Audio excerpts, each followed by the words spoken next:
At the close of World War II, the Americans turned their attention to the surrender of Japanese forces in Korea. With Soviet troops already deployed in northern Korea and marching southward, the U.S. military needed to act quickly. The United States was much further away. Its troops were much further away than were Soviet troops. What that meant was suddenly the Americans had to try and establish some agreements with Stalin, the leader in the Soviet Union, on Korea. The Americans proposed that the United States and the Soviet Union establish zones.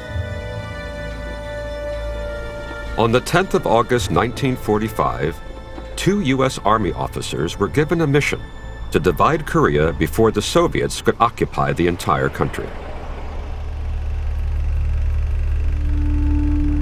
Armed with only a National Geographic map of Asia, Colonels Rusk and Bonesteel, who knew little about Korea, zeroed in on the peninsula. They had 30 minutes to really divide up the country. And they looked at the wall, and there was a map of the Korean peninsula, and they said, well, why don't we just kind of divide it here in this 38th parallel? The 38th parallel was just north of Seoul, and they wanted the national capital to be in the American zone.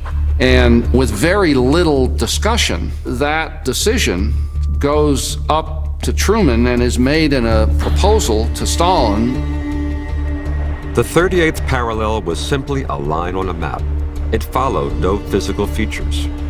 It divided farms and villages, severed 300 roads, and cut across 6 railways. The Soviets accepted it. Korea had been cut in two without a word of input from a single Korean. Koreans were one people for thousands of years, and the Koreans didn't have a lot of choice. You know, it's not even a big country. It was just divided, and that took all of 30 minutes. It was a 30-minute decision. And so the 38th parallel becomes this temporary dividing line between northern and southern Korea.